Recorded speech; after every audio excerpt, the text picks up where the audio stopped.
아직 내가 한 40대, 50대여서 기초연금 받을 날이 65세 될 날이 10년, 20년 남았다. 이러신 분들은 기초연금 받을 생각은 안 하시는 게 좋을 것 같습니다. 이 기준이 매년 오릅니다. 어떤 일이 벌어지냐면 국민연금 받는 금액이 월로 이상 받으시게 되면 기초연금이 최대 절반까지 깎입니다. 오로지 국민연금 더 받으시는 분들에게만 기초연금을 깎아버려요. 각자 도생, 내 스스로 준비하셔야 됩니다. 노인 인구 20%가 넘는 초고령 국가 대한민국의 노후의 가장 중요한 자산 연금에 대해서 모든 궁금증을 해결해드리고 있는 연금 박사 이영주입니다. 반갑습니다. 통장에 일정 금액 이상 있으면 기초연금을 평생 못 받는다는 이야기가 많이 퍼져 있는데요. 실제로는 어떤 기준으로 기초연금 수급 여부가 결정되나요? 이 방송 보신 분들 기초연금이 뭔지는 다 아시죠? 기초연금은 우리나라의 65세 이상 어르신들 중에서 10명 중에 7명, 하위 70%에게 국가가 한 달에 34만 9,700원씩 연간 420만 원 가까운 금액을 무상으로 지원하는 그런 좋은 연금 제도가 기초연금 제도가 되겠습니다. 자, 그런데 이 기초연금 받으시려면 자격이 있어요. 일단 65세 넘으셔야 됩니다. 그 다음에 하위 70%에게 드립니다. 그러다 보니까 1, 2, 3등은 못 받고 4, 5, 6, 7, 8, 9, 10등은 받는 거예요. 뭐 적지 않게 받습니다. 하위 30%만 받는 게 아니라 하위 70% 다 드리는 거니까. 자, 그러면 이제 이걸 받으려면 하위 70%에 들어야 되잖아요. 그럼 아주 자산이 없으신 분들은 뭐 문제 없이 합격입니다. 자, 그런데 이제 문제가 뭐냐면 그 70% 구간에 딱 걸려 있는 사람들이 문제예요. 그래서 그 구간에 걸림으로써 정말 몇백 원, 몇천 원 차이로 기초연금에 탈락할 수도 있는 것이고 받을 수도 있는 것이죠. 자, 그러면 그 기준을 어떻게 결정하느냐? 통장에 일정 금액이 있으면 기초연금 못 받는다? 네. 통장에 있는 돈도 기초연금 자격을 판단하기 위해서 자산의 평가를 합니다. 주식도 평가합니다. 연금도 평가합니다. 보험도 평가합니다. 다 평가해요. 장롱 속에 숨겨놓은 금, 달러 이런 건 평가 안 해. 그건 모르니까. 그런 거 말고 대한민국의 금융회사에 등록된 모든 자산은 다 평가를 하는 것이고요. 그 다음에 집도 봅니다. 부동산, 상가, 땅, 오피스텔 뭐 다 보는 거예요. 내가 갖고 있는 모든 자산을 다 봐요. 자동차도 봐. 그래서 이런 걸 모든 거를 소득으로 환산을 해요. 소득으로. 뭐 소득은 소득으로 보면 되는 것이고 집 같은 경우에는 일정한 환산율이 있어요. 환산해가지고 소득 환산해서 혼자 사시는 분은 단독 가구라고 하죠. 월 한 247만 원 이내의 소득으로 있으면 기초연금 지급 대상이 됩니다. 그리고 부부가구 두 분이 같이 사시는 경우에는 월 395만 원 이하의 소득이 있으면 기초연금 받을 수 있습니다. 자, 그러다 보니까 이게 소득으로 환산해야 되니까 이게 도대체 얼마야? 잘 모르시겠죠? 대략 알려드릴게요. 일단 부부가구 기준으로 월 395만 원, 월 한 400만 원 이하의 소득이 있으면 되거든요. 자, 근데 근로소득이 있는 경우에는 뭐 근로소득 한 600만 원만 있어도 600만 원 이런 경우가 있어도 실제로 기초연금 자격이 돼요. 부동산만 있는 경우에는 부동산이 한 20억짜리 집에 살아도 다른 자산이 없다면 기초연금 대상이 됩니다. 자, 이렇게 지금 현재 기준으로는 그렇습니다. 근데 통장 잔액에 얼마가 있다? 뭐 예를 들면 한 2억, 3억 있다? 그리고 집도 그렇게 많지 않다? 비싸지 않다? 그러면 웬만하면 돼요. 그런데 사실 웬만큼 집도 사시지 않습니까? 내가 한 5억에서 10억짜리 집이 있고 그다음에 통장에도 한 몇천만 원, 몇억이 있고 이러시면 이제 다 합쳐가지고 그 기준에서 탈락이 결정되는 것이죠. 그러니까 뭐 딱 얼마가 있으면 기초연금 못 받는다.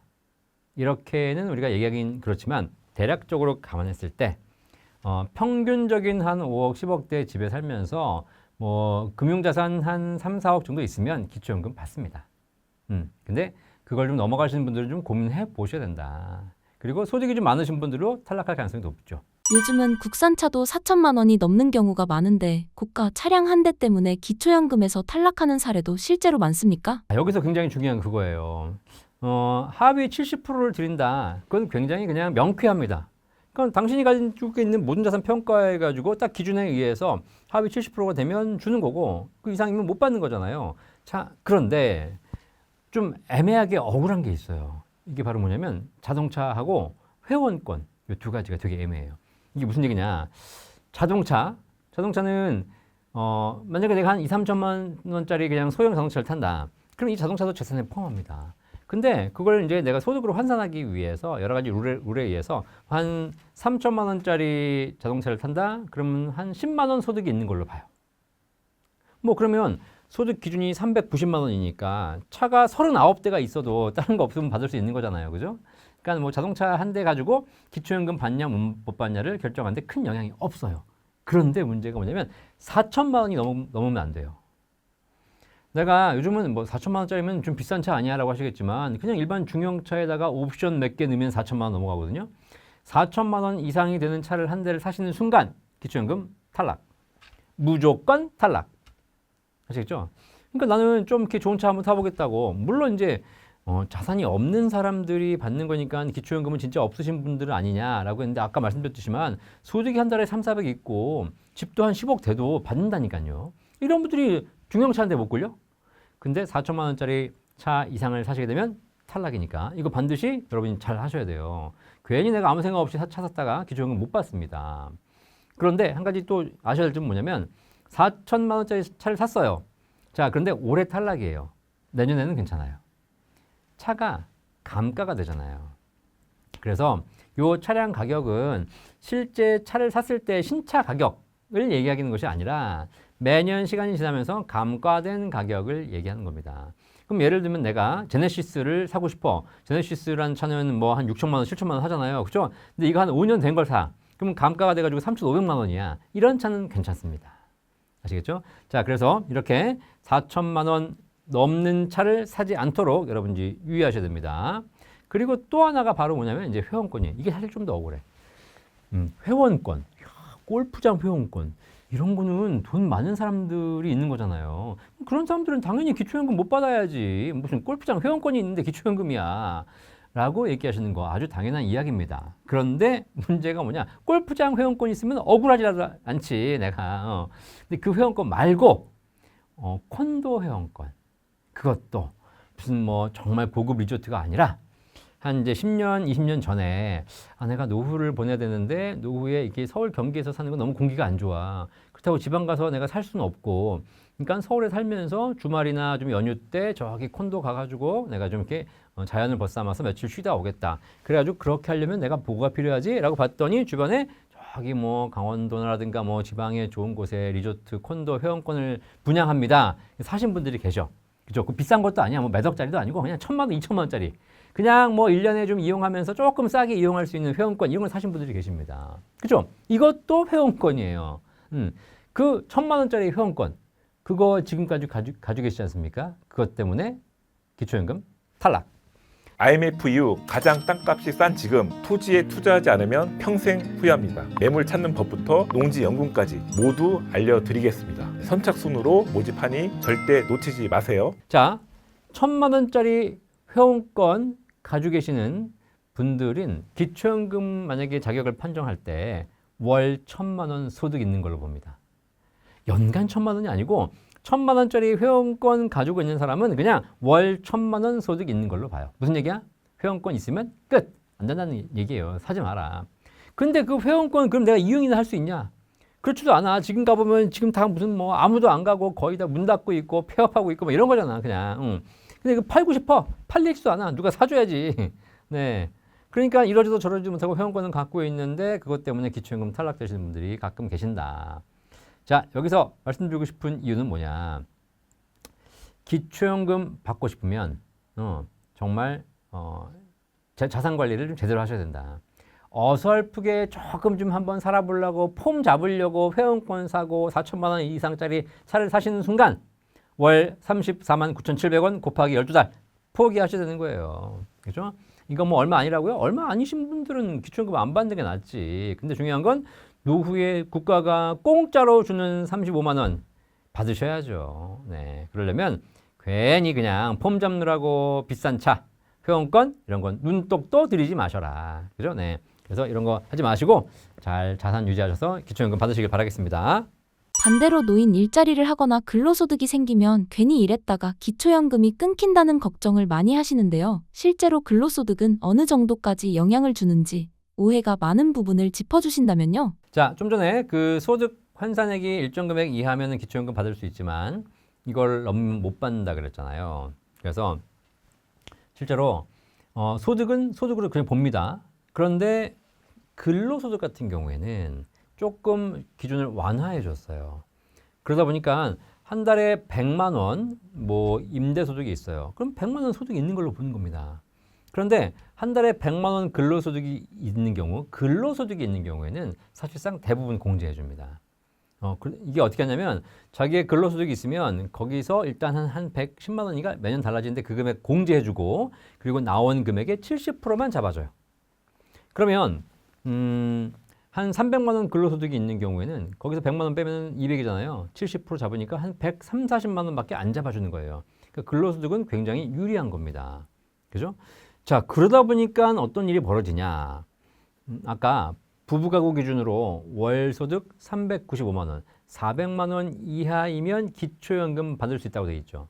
자, 그러면 근로소득이 얼마면 기초연금 받을 수 있냐면 다른 자산, 뭐 부동산이든 뭐 다른 자산은 다 거의 없다 라고 가정했을 때 근로소득만 있는 경우에 한 달에 600만 원 있어도 600만 원 근로소득 버는 사람이 기초연금 받을 수 있습니다. 왜냐면 근로소득이 600만 원 있으면 395만 원 넘어가니까 탈락하는 거 아닙니까? 아니죠. 근로소득 600만 원에서 공제 한 100만 원 빼줍니다. 그럼 500이죠? 거기에 70% 잡아줘요. 5, 7이 35, 350만 원으로 잡아주는 겁니다. 얘는 기초연금 합격이에요. 자, 그러면 자 젊을 600만 원 한 달에 근로소득이 있는 거 쉬운 일이 안 쉬운 일이에요. 쉽지 않은 일이죠. 젊은 사람도 한 달에 600만 원 근로소득 벌기가 쉽지 않은데 나이 65세, 70세에 한 달에 근로소득 600만 원 받는 사람들은 어떤 사람들일까요?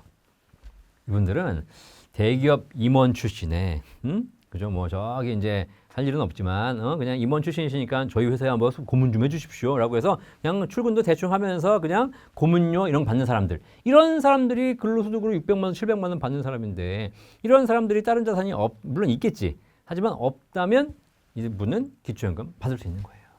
그러니까 기초연금이 지금 사실 이제 문제가 많아지는 거지 사실. 그래서 근로소득이 많으면 기초연금 못 받는다 이게 문제가 아니라 근로소득이 많은 사람도 기초연금 받아야 돼.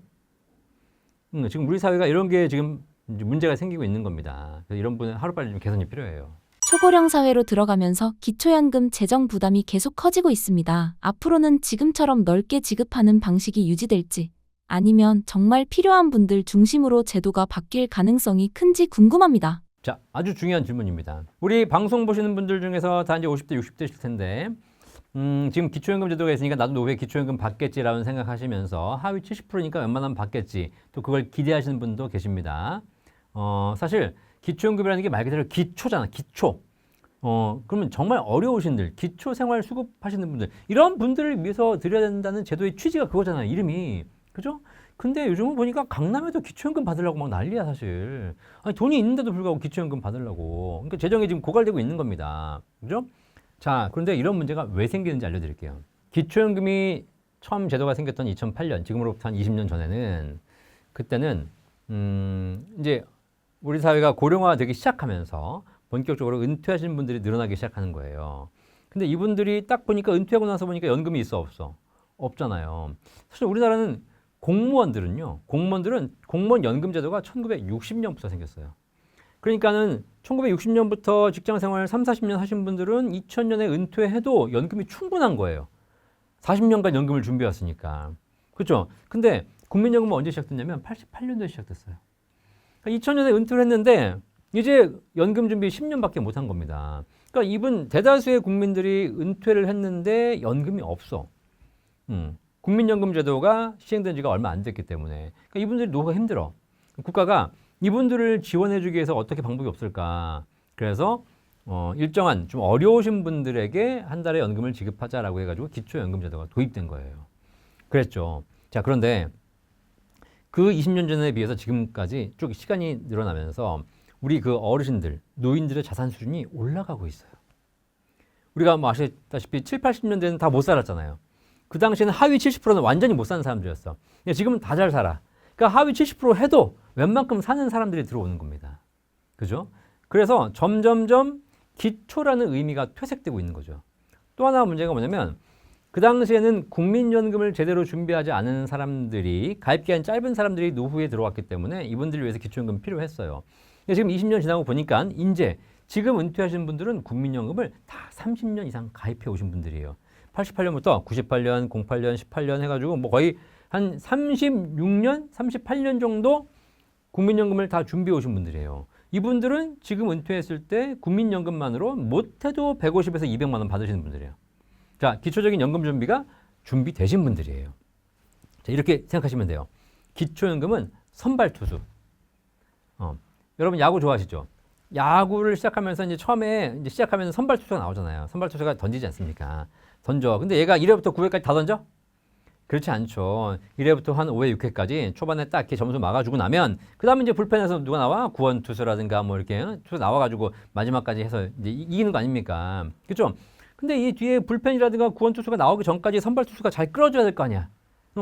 기초연금이 이 역할을 한 거예요. 걔는 이제 역할이 끝났어. 이제 들어가야 돼. 다른 투수가 나와야 되는 거니까. 근데 이미 국민연금이라는 투수가 나왔어. 나왔는데 기초연금이 또 있으면 돼, 안 돼? 중복이 되는 겁니다. 이제 우리 사회가 점점 자산의 구조가 점점 좋아지고 조금 더 선진적인 잘 사는 나라가 되면서 이미 기초연금의 역할은 사실 점점점 축소되어야 하는 것이죠. 자, 그런데 지금 여러 가지 뭐 표를 얻어야 된다, 여러 가지 문제 때문에 기초연금에 칼을 못 대고 있어. 원래는 이미 사라졌어야 되는 제도예요. 그죠? 그래서 여러분들 이걸 아셔야 돼. 이 방송 보시는 대부분 다 이제 국민연금이 웬만큼 준비되시는 분들이기 때문에 국민연금이 있으면 기본적인 노후 준비가 해결됐으니까 기초연금 사실 그렇게 많지 않아도 된다. 그래서 조만간 기초연금에 대한 이제 제도도 좀 개혁이 필요하겠죠. 그래서 기초연금은 지금 논의가 나오는 걸 보면은요, 지금은 하위 70%에게 주고 있는데 하위 70%를 자르는 그 70% 수준에 있는 사람들은 이미 여유가 있는 사람들도 많더라. 그래서 요거를 점점 이제 강화해서 60%, 50%, 40%를 해가지고 진짜 어려운 사람들에게만 주는 정도의 제도로 바뀔 예정입니다.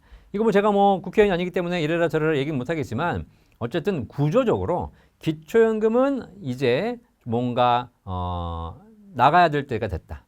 사라져야 될 때가 됐고 점점점 축소돼서 아주 최소한으로만 남고 그리고 나머지 노후 준비는 이제 공적연금, 국민연금, 공무원연금 같은 그 개인이 준비했던 그런 연금으로 대체가 되는 것이 정상이라고 보여집니다. 이런 부분에 대비해서 여러분들이 자산 준비하셔야 됩니다. 지금 60대이신 분들은 조만간 기초연금 받을 거니까 당장 무슨 일이 벌어지지는 않겠지만 이 방송 보시는 30대, 40대 좀 이렇게 아직 여유가 있으신 시간이 남으신 분들은 기초연금 받을 생각으로 뭘 준비하시면 안 돼요.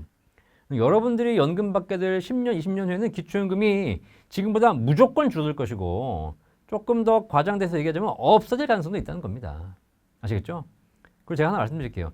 기초연금 받으려면 어려워야 돼. 그죠? 그러면 내가 지금 40대, 50대인데 열심히 지금부터 재산 까먹고 그냥 돈 없이 힘들게 살면서 나중에 기초연금 받는 대상이 되는 게 좋으세요? 아니면 내가 지금부터 열심히 일하고 돈 많이 벌어가지고 기초연금 안 받는 부자가 되는 게 좋으십니까? 잘 선택하시기 바라겠습니다. 많은 분들이 국민연금은 65세가 되면 바로 신청해야 한다고 생각하는데요. 실제로는 무조건 65세에 받는 것보다 더 좋은 타이밍이 있을까요? 국민연금 열심히 준비해 오셨죠? 여러분들이 이제 국민연금 받을 나이가 되어가고 계실 겁니다. 국민연금은 언제 받냐? 법적으로는 65세인데 예전엔 60세였어요. 이것이 이제 1년씩 늦춰져가지고 65세가 되는 거고요. 출생 연도에 따라서 받는 해가 달라집니다. 1961년, 62년, 63년, 64년생들은 63세부터 받고요. 65년에서 68년생까지는 64세 받습니다. 그리고 1969년 이후에 태어나신 분들은 전부 다 65세부터 국민연금을 받게 되고요. 그 이후 태어나신 분들은 65세부터 받겠지만 법이 나중에 또 바뀌면 66세, 67세로 늦춰질 수도 있습니다. 어쨌든 이렇게 연금 받는 나이가 정해져 있다. 자, 근데 65세가 되면 이제 국민연금 받는 건데 일반적으로 이런 생각을 할 수 있죠.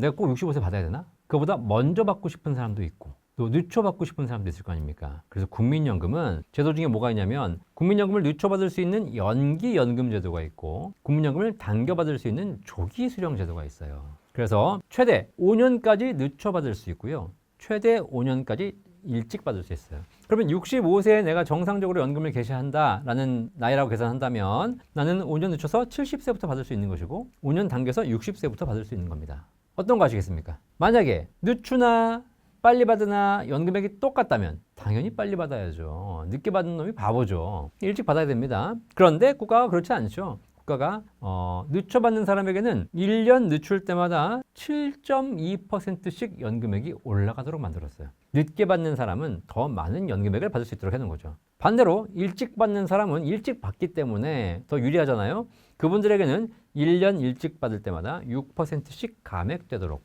만들었습니다. 최대 5년까지. 자, 그럼 이제 어떤 일이 벌어지냐면 실제 내가 받아야 될 정상 연금액이 100만 원이라고 해볼게요. 100만 원이면 늦춰 받으면 1년에 7.2%씩 늘어나는데 5년까지 늦추게 되면 70세부터 받게 되면 5년은 못 받죠. 5년 늦게 받지만 7.2%씩 5번이 늘어나기 때문에 36%가 늘어난 136만 원을 평생 받게 됩니다. 자, 그런데 내가 65세에 안 받고 당겨받겠다. 그러면 최대 5년까지 당겨받을 수 있잖아요. 1년에 6%씩 감액이 돼요. 최대 5년까지 가게 되면 6, 5, 30, 30%가 감액된 70만 원을 평생 받게 됩니다. 자, 그러면 한번 생각해 보세요. 60세부터 받을 수 있는데 70만 원 평생 받을 수 있습니다. 대신 10년 늦게 70세부터 받을 수 있는데 연금액은 거의 더블 가까운 136만 원을 평생 받을 수 있어요. 10세에 70만 원, 70세에 140만 원. 뭐 하실래요? 선택하는 거예요. 뭐 타이밍이라는 게 없고 본인이 짱구를 굴려보는 거예요. 자, 여기서 짱구를 굴리게 뭘 굴려야 되냐? 뭐 수익률, 뭐 계산기 필요 없어. 뭘 굴려야 되냐? 내가 언제까지 살까? 이거 고민하셔야죠. 만약에 내가 65세에 죽을 것 같아. 그러면 70세에 계시하는 사람들은 한 푼도 못 받고 가는 거예요. 그 사람들은 60세부터 받아야지. 그죠? 네. 근데 내가 조금 더 오래 살 것 같다? 그러면 짱구를 굴려야 됩니다. 자, 제가 그냥 여러분들 뭐 산수 이런 거 잘 못하실 거니까 제가 계산해 드릴게요. 복잡하게 할 필요 없어. 자, 60세부터 시작한 사람들은 일찍 받죠. 70만 원씩 받아요. 70만 원씩 60세부터 10세까지 20년간 받은 금액과 70세에 시작해서 10년 늦게 시작하죠. 이분이 근데 얼마 받아? 70만 원에 더블인 140만 원을 받아요. 그거를 10년간 받은 금액. 자, 첫 번째 것과 두 번째 거 금액이 같아요. 70만 원씩 20년 받은 금액, 140만 원씩 10년간 받은 금액. 같잖아요. 뭐 알잖아. 70 곱하기 20, 70 곱하기 2 곱하기 10. 그죠? 똑같은 거잖아. 결국은 무슨 얘기냐? 단순히 계산했을 때 일찍 받으신 분들이 처음에는 유리하지만 이분들이 20년간 받은 금액보다 늦게 시작하신 분들이 10년간 받은 금액이 80세가 되면 똑같아져요. 그리고 그 다음부터 81세부터는 어떤 일이 벌어져요? 70만 원 일찍 받으신 분들은 계속 70만 원만 받아. 하지만 140만 원 받으신 분들은 그 다음부터도 계속 140만 원 받아. 기울기가 처음에 시작하신 분들은 이렇게 가죠. 근데 늦게 시작하신 분들은 늦게 시작해요. 하지만 이분들이 훨씬 더 급격하게 추월해서 80세가 되면 일찍 받으신 분들을 추월하고 그 다음부터는 엄청나게 앞서 나가기 시작하는 겁니다. 결론, 80세 이전에 돌아가실 것 같다. 일찍 받으세요. 근데 80세는 살 것 같다. 이러시면 늦춰 받으시는 게 훨씬 유리합니다. 그래서 그건 알 수 없잖아. 내가 언제 살지. 근데 한 가지 우리가 있어. 어쨌든 요즘 세상을 보니 돌아가신 분도 살려내더라. 원래는 돌아가셔야 되는데 계속 병원에 어떻게든 뭐 주사를 놓고 뭔가 심장 박동기를 돌려가면서 되더라고요. 그래서 뭐 여러분들은 내가 그렇게까지 살아야 돼. 빨리 그냥 좀 때가 되면 죽어야지라고 생각하시겠지만 병원에서 살려주는 거 어떻게 해. 그죠? 뭐 우리나라는 뭐 안락사 이런 것도 안 되잖아. 그래서 어쩔 수 없이 대부분 다 80세는 넘게 사실 거예요. 그래서 자식을 위해서라도 연금액을 조금 늦춰받아서 더 많은 연금액 받으시는 게 좋지 않을까라고 저는 추천드리고 있습니다. 그럼 그동안에 생활비도 고민이 될 것 같은데 네. 국민연금을 늦추는 동안 퇴직금, 예금, 개인연금을 더 사용하는 것일까요? 자, 국민연금을 늦췄더니 생활비가 고민된다. 그럼 빨리 받아야지. 이게 사실 여러분들이 이 국민연금 제도가 되게 좋은 제도라고 생각하시겠지만 이게 철저하게 자본주의 성향의 제도가 숨어 있다 이거예요. 자, 좀 전에 제가 그 일찍 받는 것과 늦춰 받는 거 말씀드렸죠. 근데 그거 보면서 못 느끼셨어요? 자, 봐요. 국민연금을 65세에 정상적으로 받을 수 있는데 5년 늦춰 받을 수 있는 사람이 있고 5년 당겨 받을 수 있는 사람이 있습니다. 5년 당겨 받는 사람들은 어떤 사람들이며 5년 늦춰 받는 사람들은 어떤 사람들일까요? 일단 늦춰 받는 사람들은 누구냐면 국민연금 없이도 일정한 소득이 있는 사람들이에요. 여유가 있는 사람들이죠. 소위 말하는 부자들. 이런 사람들은 국민연금은 당장 100만 원, 200만 원 안 받아도 통장에 몇 천만 원, 몇 억이 있는데 뭐가 걱정이야. 이런 분들은 연기해가지고 엄청난 증액 효과가 있습니다. 7.2%씩 업을 해주는 거예요. 자, 그런데 일찍 받으셔야 되는 분들은 누구야? 지금 통장에 한 푼도 없어. 내가 60세에 은퇴는 했는데 다 뭐 자식 뭐 해주고 해가지고 한 푼도 없고 지금 국민연금이 없으면 생활비가 어려우신 분들이야. 그죠? 이분들은 어떻게 돼요? 이분들은 어쩔 수 없어요. 내가 지금 당장 굶어 죽게 생겼기 때문에 국민연금보다 전화합니다. 제가 지금 돈이 없어서 연금 받아야 되는데 국민연금 좀 땡겨 받을 수 없을까요? 그러면 국민연금공단에서 5년까지 땡겨 드립니다. 대신에 1년에 6%씩 최대 30% 후려쳐서 감액해 드립니다. 그러면 감액하는 비율이 크잖아요. 감액되는 거 알면서 큰 손실이라는 걸 알면서도 어떻게 돼? 받아야 돼. 왜? 지금 먹고 살 게 없거든. 그죠? 이 국민연금 증액제도와 감액제도, 연기제도와 조기수령제도는 잘 보시면 아시겠지만 전형적인 부익부 빈익빈 제도예요. 여유 있는 부자들은 연금을 안 받고 늦춰서 더 많은 연금을 받게 해주는 제도. 그리고 여유 없는 그리고 생활비가 부족한 서민들은 어쩔 수 없이 일찍 땡겨 받되 더 많은 금액을 감액당해서 더 적게 빈익빈하게 만드는 제도가 이 바로 국민연금, 연기연금과 조기수령제도입니다. 이거 제가 개선해야 된다고 매번 얘기했는데 아직도 안 하고 있어. 그렇죠? 네. 국민연금은 우리가 사회제도, 사회복지제도라고 하게 되면 무슨 얘기야? 국가가 뭔가 서민들을 위해서 공평하고 균등하게 나눠주는 구조가 사회복지제도 아닙니까? 잘 사는 사람한테 뺏어가지고 없는 사람에게 주는 구조가 국민연금 그런 복지제도잖아요. 그렇죠? 근데 사회복지제도라는 국민연금이 부자들에게 훨씬 유리한 조건을 제시하고 있다는 거예요. 그 돈이 어서 와? 연금 일찍 받는 서민들의 돈을 등을 후려쳐가지고 등쳐먹는 돈이지. 그렇게 하고 있다는 거야. 아시겠죠? 자, 그래서 어쨌든 생활비 어려우신 분들은 어쩔 수 없이 받아야 됩니다. 근데 그럼에도 불구하고 내가 만약에 국민연금을 연계해서 하겠다. 자, 이렇게 고민하신 분들에게 한 가지 아이디어를 드리자면 다른 돈이 없으면 국민연금 일찍 받아야 되겠지만 그래도 내가 뭐 예금, 적금 몇백만 원, 몇천만 원이라도 있고 그다음에 뭐 통장에 좀 잔고도 있고 뭐 주식도 있고 약간 있다면 그때부터 고민해야 될 것이 뭐냐? 국민연금, 예금, 주식, 뭐 연금, 펀드 뭐 쭉 있잖아요. 그죠? 그 중에서 뭐부터 먼저 받을까? 한번 고민해 보실 때 가장 키워드 수익률 높은 것과 낮은 게 있어요. 그죠? 수많은 연금 중에서 계속 수익이 잘 나고 있는 연금이 있고 그렇지 않은 연금이 있을 거 아닙니까? 둘 중에 뭘 먼저 받을까요? 사람들은 대부분 다 수익 잘 나고 있는 연금을 팔아요. 그러면 안 돼요. 수익 안 나는 연금, 수익 안 나는 자산, 손실 보고 있는 자산부터 뺏어 쓰셔야 돼요. 그죠? 예. 이래야지 훨씬 합리적인 연금 설계, 더 많은 연금 설계가 가능합니다. 왜? 수익이 잘 나는 건 앞으로 계속 잘 날 건데 얘를 왜 깨요? 얘는 가만 놔두고 손실 보고 있는 거, 그죠? 이걸 먼저 깨서 써야지. 당연한 거죠. 그죠? 하나는 10% 수익이 나고 있고 하나는 1% 수익이 나고 있어. 뭘 뺏으시겠습니까?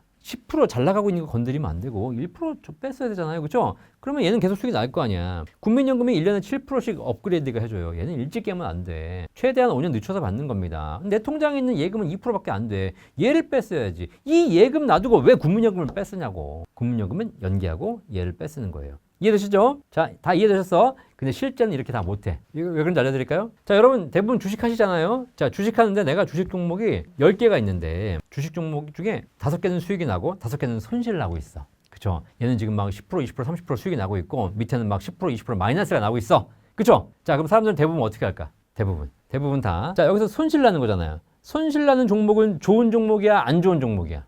안 좋은 종목이에요. 수익이 나는 종목은 뭐예요? 좋으니까 수익이 나는 거잖아요. 자, 그러면 제가 아까 이론적으로 어떻게 한다? 손실 나는 건 안 좋은 거죠. 안 좋은 놈 빨리 팔아치우고 이걸 가지고 뭘 사야 돼? 수익 나는 거 좋은 걸 사야 되죠. 근데 사람들은 어떻게 하는지 아십니까? 사람들은 반대로 해요. 손실 나는 건 절대 못 팔아. 아까워서. 파는 순간 손실이니까. 어떻게 하냐? 수익 난 거는 좀 좋잖아. 야, 이거는 뭐 수익도 났고 여유가 있네. 그럼 좀 팔아도 되겠지. 이제 수익도 났으니까. 그래서 수익 나는 걸 팔아. 팔아가지고 손실 나는 놈 물타기 해. 그죠? 얘는 또 손실 났으니까 어쨌든 메워가지고 다시 한번 해볼까? 이게 잘못된 거예요. 왜 잘 나가는 놈 팔아가지고 못 나간 놈은 내가 추가를 하냐고. 반대로 해야지, 반대로. 근데 인간의 심리상 손실 보는 건 손절하는 건 되게 힘들어요.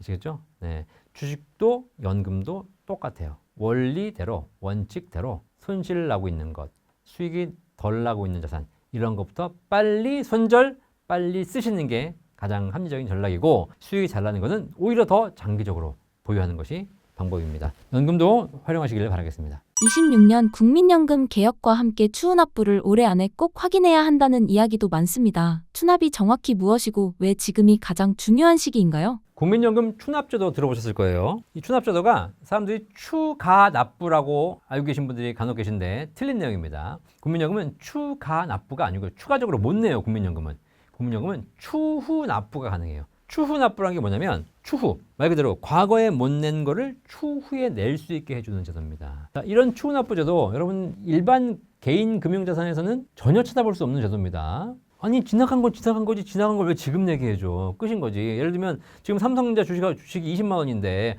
내가 10년 전에 삼성전자 2만 원일 때 못 샀는데 그때 살 수 있도록 과거로 돌아가서 과거에 못 샀던 걸 지금 사게 해주세요. 2만 원에. 가능해요? 아니 어쩔 수 끝난 거지. 이미 네가 2만 원에 못 샀으면 끝났지. 지금 20만 원에 왔는데 2만 원짜리 살려고 하면 어떡해. 그냥 20만 원에 사. 이렇게 되는 겁니다. 그죠? 그러니까 지금 현재 가입, 현재 매수, 현재 납부는 가능하지만 과거에 못 낸 걸 추납부하는 제도는 없어요. 일반적인 금융상품은. 낙장, 불입, 나갔으면 끝이지 뭘 들어와. 그죠? 그런데 국민연금에는 그런 제도가 있어요. 이게 말도 안 되는 제도야. 아니 못 냈으면 못 낸 거지. 그걸 왜 나중에 내게 해주냐고. 어쨌든 과거에 못 냈던 거를 나중에 낼 수 있는 추납부 제도가 있습니다. 아시겠죠? 이건 많이들 아실 거예요. 그거 하십시오. 왜냐면 과거에 못 냈던 걸 지금 내게 해주니까 얼마나 좋습니까? 이거 하면 연금액이 늘어나잖아요.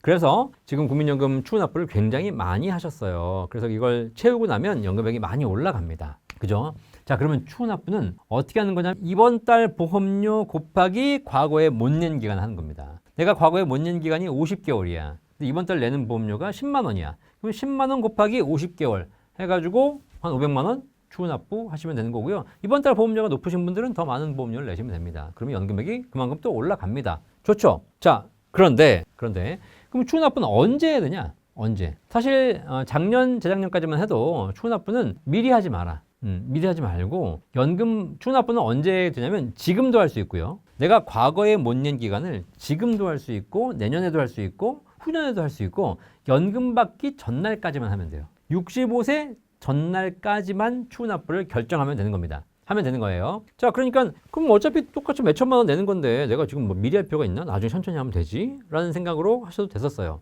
왜냐하면 일찍 했다가 돌아가시면 끝이거든요. 날려요. 자, 그래서 그럴 수 있기 때문에 결국은 좀 늦게 하셔라고 말씀드렸어요. 자, 그런데 작년에 국민연금이 개혁이 됐습니다. 개혁이 되면서 뭐가 달라졌냐면 첫 번째로 보험료율이 올라가기 시작했어요. 작년까지는 국민연금 보험료율이 동일했어요. 그냥 18년 동안 변화가 없이 계속 9%였습니다. 자, 그러니까 사실 보험료가 정해져 있기 때문에 이 돈을 지금 하나, 내년에 하나, 후년에 하나, 10년 뒤에 하나 큰 차이가 없었던 거죠. 근데 국민연금이 개혁되면서 보험료율이 올라갑니다. 자, 추후납부 어떻게 하는 것이냐? 이번 달 보험료 곱하기 과거에 못 낸 기간인데 이번 달 보험료가 올해와 내년과 후년과 그 후년이 계속 올라간다는 얘기야. 소득은 변함이 없어도. 자, 그럼 무슨 얘기냐면 올해 하시게 되면 올해 보험료 곱하기 과거에 못 낸 기간인데 내년에는 더 올라가는 보험료 곱하기 과거에 못 낸 기간이니까 더 많은 보험료를 내야 되고 내후년 되면 더 많이 내야 돼요. 더 많이 내면서 연금액이 올라가면 다행인데 이 연금액은 국민연금은 낸 돈과는 크게 상관이 없어요. 그냥 연금액은 똑같은데 내는 돈만 늘어나는 겁니다. 그래서 이런 상황에서는 국민연금 추후납부는 이제 언제 하셔야 돼? 더 보험료가 오르기 전에 하셔야 된다. 그렇다면 사실 내년보다는 올해가 가장 싸다. 아시겠죠? 그래서 올해 하시는 게 좋고요. 이거를 나눠서 내시는 분들도 계십니다. 근데 나눠서 내시는 분들 내가 좀 부담이 되니까 최대 60개월까지 분납이 가능하거든요. 근데 작년까지는 분납을 해도 정해진 금액만 내면 됐었어요. 근데 이제 법이 바뀌어가지고 분납을 하시게 되면 계속 올라간 보험료를 내야 돼요. 그죠? 그래서 이제부터는 국민연금 추후납부 대상이 되시는 분들은 더 미루지 마시고 가능하면 올해 다 끝내시는 것이 좋겠습니다. 올해 못하면 내년 하면 되는 것이지만 하면 늦추면 늦출수록 조금 더 불리해집니다. 다만 추후납부 하실 때 한 가지 여러분이 반드시 체크해야 될 게 있어요. 올해보다 내년이 더 유리한 사람도 있어요. 오히려 어떤 사람들이냐면 추후납부 금액이 보통 막 500만 원, 많게는 3천만 원, 4천만 원 되거든요. 올해 추후납부 하시는 국민연금 보험료 전액이 소득공제가 됩니다. 자, 그런데 이게 무슨 얘기냐면 세금을 좀 많이 내시는 분들, 소득이 높아서 이런 분들에게는 국민연금 추후납부가 절세 효과가 엄청나요. 엄청나. 예를 들면 좀 뭐 사업을 하시거나 좀 잘 되셔가지고 뭐 연소득이 몇 억씩 되시는 분들은 우리나라의 최고 세율이 얼마인지 아십니까? 소득세 최고 세율이 49.5%예요. 그러면 내가 연봉이 10억이다. 그러면 이 사람은 세금이 5억이야 그냥. 그죠? 그러니까 거의 절반이 세금이라고 보시면 돼요. 네. 그러니까 아깝잖아요 사실. 근데 국민연금 내가 5천만 원 냈어요. 추후납부를. 그러면 추후납부 한 만큼 소득에서 깎아줘요. 그러면 돌려받는 환급액이 얼마냐? 내야 될 세금 50%를 덜 내는 거기 때문에 5천만 원 추후납부하면 2,500만 원 환급받습니다. 대박이에요. 자, 그러면 생각해봐. 내가 추후납부를 할 건데 올해는 소득이 없어. 올해 하지 마세요. 올해 하면 안 돼. 한 푼도 하면 안 돼. 내년에 소득이 많을 것 같아. 내년에 하시면 돼요. 그러면 내년이 소득세를 더 많이 내야 되는 거니까 내년에 추후납부하게 되면 내년에 소득세 환급 효과가 커지는 거죠. 이런 거 다 짱구를 굴리면서 해야 된다. 이게 조금 차이면 뭐 그냥 아무렇게 해도 상관없는데 이런 게 좀 큰 차이가 날 수 있다. 그죠? 그래서 연금 박사가 있는 거예요. 연금 박사가. 네. 끝으로 국민연금 하나만 믿기에는 불안하다는 분들이 많습니다. 2026년 기준으로 정말 안정적인 노후를 만들기 위해 국민연금 외에 반드시 함께 준비해야 할 진짜 연금은 무엇이라고 보시나요? 우리나라는 국민연금, 퇴직연금, 개인연금, 주택연금까지 다양한 연금 체계를 갖고 있고요. 요거 포트폴리오를 잘 짜시는 게 제일 중요합니다. 하지만 그럼에도 불구하고 저는 연금으로 준비할 때 가장 기본은 국민연금이라고 생각하는데 국민연금이 기본이 되는 가장 큰 이유가 뭐냐면 국가가 운영해주고 뭐 이런 여러 가지가 있는데 그거 다 떠나서 국민연금이 중요한 가장 큰 이유가 종신연금이기 때문이에요. 평생연금. 국민연금 언제까지 줍니까? 국민연금 10년 주고 끝? 20년 주고 끝? 아닙니다. 국민연금 언제까지 주죠? 돌아가시는 그날까지 줍니다. 아시겠죠? 자, 무슨 얘기냐? 내가 연금을 65세에 계시해서 10년을 살지, 20년 살지, 30년 살지 모르지만 언제까지 살더라도 관계없이 일정한 금액을 평생 지급한다는 거예요. 좋아요, 안 좋아요? 좋잖아요. 걱정이 없어요. 한번 생각해봐요. 국민연금을 주긴 주는데 15년만 줘, 전 국민. 그럼 무슨 생각이 들겠어? 이제 65세부터 받아서 80세까지는 국민연금이 나오는데 그 다음부터 안 나오네. 그럼 무슨 생각이 들겠어요? 받으면서도 불안해. 오래 살아야 축복인데 오래 사는 게 걱정이야. 내가 지금 79세가 됐어. 내년에 국민연금이 끝나. 그럼 어떤 생각이 들어? 아씨, 어떡하지? 근데, 그럼 또 다시 무슨 고민을 해야냐면 또 내가 80세부터 뭐 먹고 살아야 되나 고민해야 될 거 아닙니까? 그죠? 장수의 시대에 언제까지 살든 관계없이 고정적인 금액을 평생 지급해 주는 그 종신연금이 연금의 가장 기본이라는 얘기예요. 그 종신연금, 평생 연금으로 받을 수 있는 연금 상품이 우리나라에 딱 세 가지가 있어요. 세 가지가. 첫 번째가 국민연금. 두 번째가 생명보험사의 종신연금보험. 세 번째가 주택연금. 세 가지.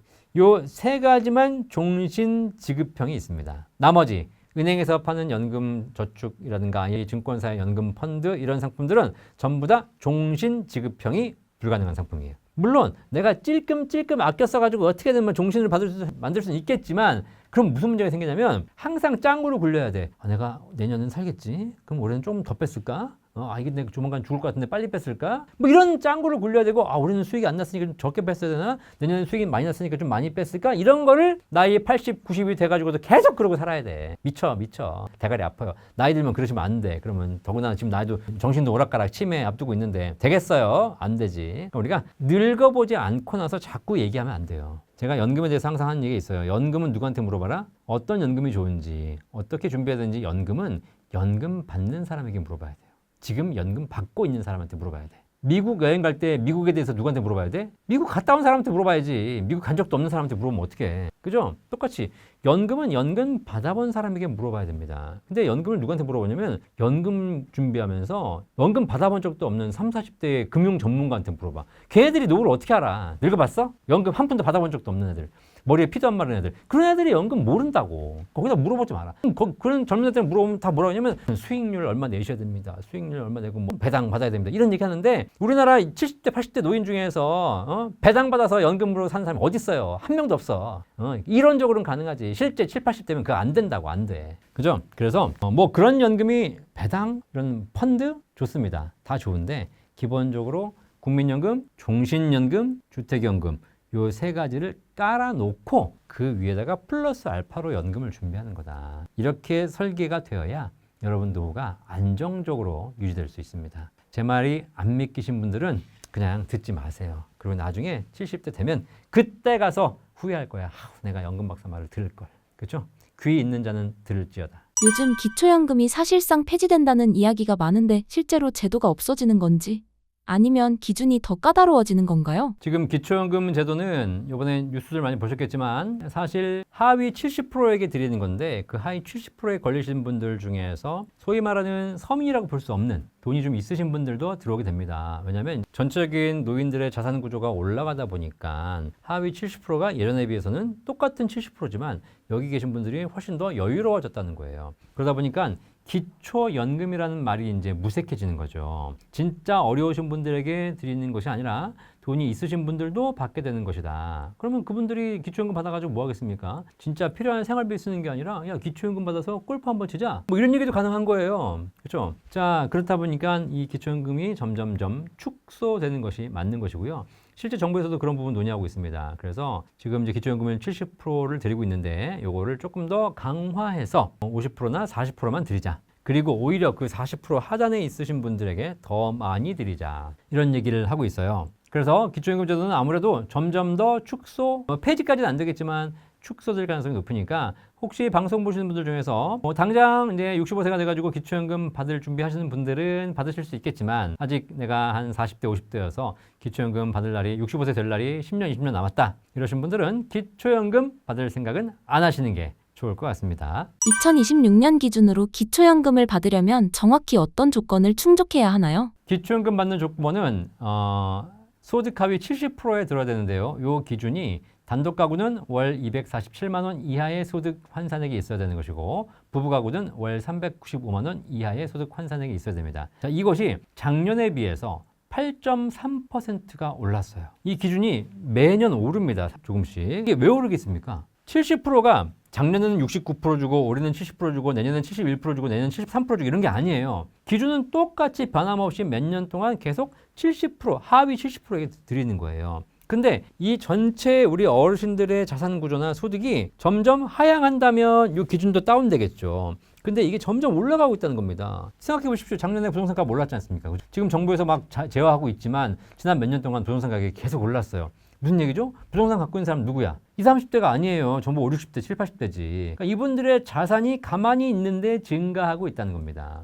그죠? 또 최근에 주식도 올랐지 않습니까? 올해 주식 많이 올랐잖아요. 주식하시는 분들 중에서 어르신들 많지 않습니까? 지금 이 정도 추세로 간다면 내년에 기초연금 기준 또 엄청나게 오를 거예요. 왜냐하면 사람들이 가지고 있는 자산들이 다 오르니까. 그래서 점점 더 올라갈 거라는 거예요. 자, 그래서 그 기준들이 작년에 비해서 올해 8% 이상 올랐고요. 올해에 비해서 내년도 최소 5에서 7% 가까이 오르겠죠. 그 기준이 점점점 상향되어 가고 있다는 겁니다. 자, 그러면 이제 어떤 일이 벌어지냐? 그 기준이 나는 작년에 기초연금 못 받았어. 탈락돼가지고. 그 얘기는 무슨 얘기냐면 하위 70을 주는데 나는 뭐 한 71주 있었던 거야. 그래서 탈락돼서 못 받았어요. 그렇죠? 근데 올해 갑자기 그 동사무소 전화가 왔네? 선생님, 그 기준이 좀 바뀌어가지고요. 기초연금 합격되셨습니다. 그러면 야, 신난다. 나는 작년에 못 받았는데 올해는 받을 수 있겠구나.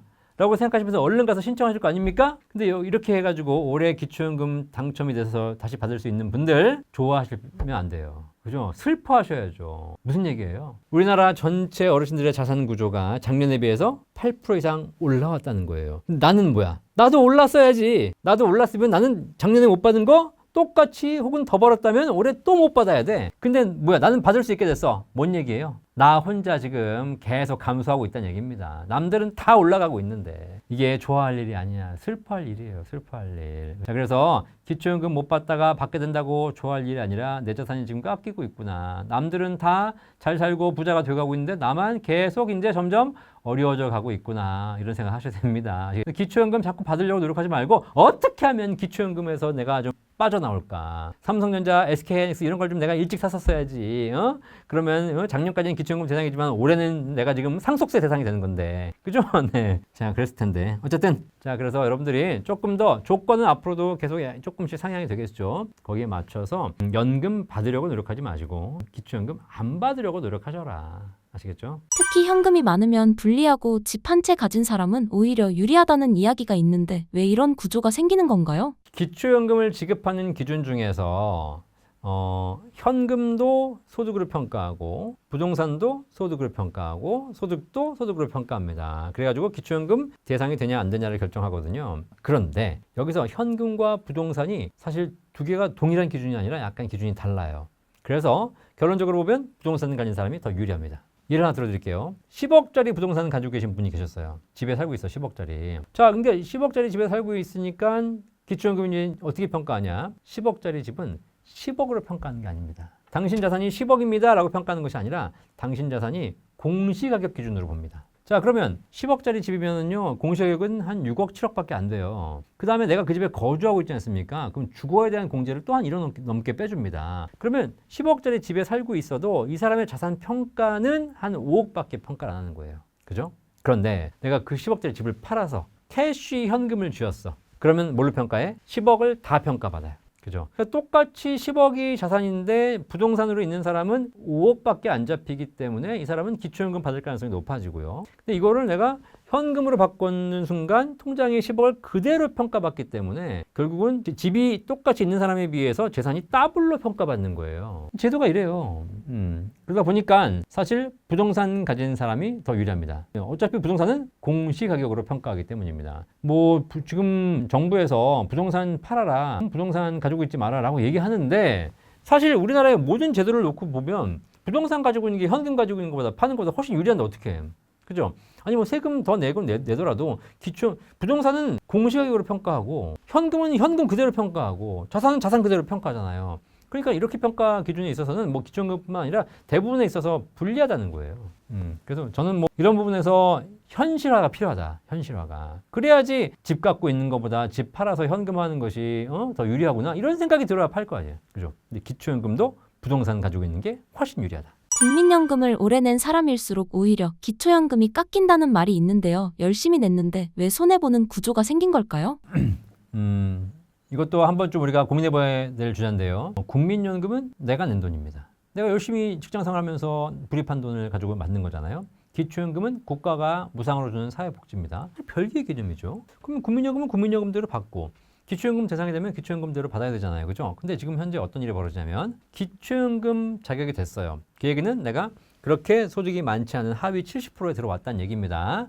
근데 기초연금을 받게 됐어요. 근데 이 하위 70%에 들어온 사람 중에서 국민연금 받는 사람이 있을 거 아닙니까? 뭐 많이는 안 받지만. 그죠? 근데 이 국민연금 받는 금액이 월로 매년 달라지는데 대략 한 53만 원 이상 받으시게 되면 기초연금이 깎여요. 그래서 최대 절반까지 깎입니다. 제가 보니까 국민연금을 한 달에 한 120, 30만 원 이상 받으시는 분들은 기초연금 다 못 받고 절반까지 깎입니다. 자, 그러면 사람 생각하는 거예요. 아니, 국민연금은 내가 낸 돈을 내가 받는데 내가 이 국민연금 많이 받는다고 기초연금을 깎네? 기초연금 대상이 됐는데 이 사람이 집 재산이 많다고 기초연금 깎지 않아요. 다른 소득이 많다고 기초연금 깎지 않아요. 오로지 국민연금 더 받으시는 분들에게만 기초연금을 깎아버려요. 그 사람 무슨 생각해? 내가 노후 준비하려고 국민연금 열심히 준비했더니 기초연금 깎아버려? 에이씨, 국민연금 안 해. 그런 얘기도 하고 어떤 분들 이런 얘기 하시더라고. 기초연금은 아무 인생 살면서 일도 제대로 안 하고 자산도 없이 팽팽 논 사람은 기초연금 주고 나는 열심히 일해가지고 국민연금 불입했는데 나는 기초연금 깎고 이런 생각을 하시게 된다는 겁니다.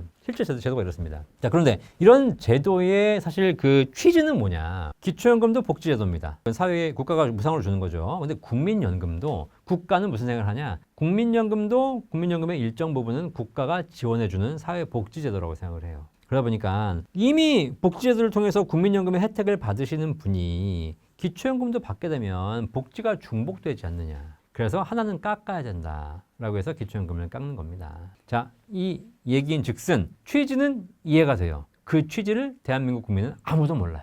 그러니까 국민연금 받는 사람들이 기초연금 깎이면서 이거 왜 깎냐라고 이제 열받아 하고 있는 겁니다. 무슨 얘기냐? 국가가 국민 대상으로 제대로 설명을 하든가 아니면 제도를 빨리 수정하든가 둘 중에 하나를 해야 되죠. 그러니까 왜 우리가 잘하고도 욕먹는 이유. 좀 잘했어. 근데 중요한 건 그 취지를 제대로 이해시켜 줘야지 국민들에게. 나는 열심히 한다고 했지만 국민들은 아무것도 몰라. 그럼 열심히 하고도 욕먹는 거예요. 그래서 이거는 저는 개인적으로 지금 우리 사회에서 국민연금은 개인적인 불입 비중이 더 커져가고 있기 때문에 이런 상황에서 국민연금 더 많이 받는다고 기초연금을 깎는 거는 좀 아닌 것 같다. 차라리 그냥 기준을 낮춰서 그냥 진짜 어려운 사람만 들게 하면 되잖아요. 주려면 주고 말려면 말아야지. 줬다 뺏는 게 뭐야? 줬다 뺏는 게 제일 기분 나쁜 거잖아. 아예 주질 말든가. 누가 달라 그랬어? 네, 그래서 아예 그냥 안 하시는 게 제가 보기엔 좋을 것 같다. 부부 감액 제도에 대한 불만도 큰데요. 이 제도가 무엇이고 2026년 현재 이 제도가 실제로 바뀔 가능성이 있습니까? 바뀝니다. 부부감액제도는 이미 지금 개정이 나와 있어가지고 아마 이게 조만간 이제 법률 통과가 되면 바뀔 겁니다. 이게 무슨 얘기냐? 기초연금 받으시는 분들이 혼자 사시는 분이 받는 경우가 있고 부부가 같이 받는 경우가 있잖아요. 기초연금은 1인당 34만 9,700원을 매달 드리고 있는 겁니다. 그죠? 그러니까 부부는 둘이잖아. 내가 기초연금 합격이 됐어. 그럼 혼자 살면 34만 9,700원 받는 것이고, 부부가 같이 살면, 둘이 살면 한 사람은 입이고 한 사람은 아닌 게 아니지 않습니까? 각각 34만 9,700원씩 받습니다. 그죠? 근데 국가에서 이렇게 주려고 하다 보니까 혼자 사는 사람들은 34만 9,700원을 주면 되는데, 둘이 살아? 둘이 산다고 생활비가 2배로 들어? 어차피 한 집에 살잖아. 관리비는 똑같이 내고. 그죠? 네. 이런 거니까 둘이 산다고 각각 다 34만 9,700원씩 주는 거는 좀 아닌 것 같다. 둘이 살면 생활비가 좀 덜 드니 둘이 부부가 같이 받는 경우에는 20% 깎아주자. 부부 가구 감액제도가 있어요. 이게 부부가 무슨 죄야. 그래가지고 결국은 부부가 같이 받는 경우에는 34만 9,700원, 34만 9,700원 받는 것이 아니라 여기서 20% 깎아서 27만 원, 여기서 20% 깎아서 27만 원 해가지고 대략 한 55만 원밖에 못 받는 거예요. 20% 각각 다 깎는 겁니다. 왜? 둘이 산다고 해서 생활비가 2배로 드는 건 아니니까. 그죠? 이게 일리가 있어요. 네, 맞잖아요. 혼자 살면 생활비가 100만 원 들지만 둘이 산다고 200만 원 드는 건 아니잖아요, 사실. 어차피 한 집에서 다 똑같이 하는데, 그래서 1.6배 정도만 주면 되겠다라고 하는 이런 합리적인 기준에 의해서 만들어 놓은 게 바로 부부 감액제도고요. 이게 현재 시행 중에 있습니다. 자, 그런데 항상 그렇잖아.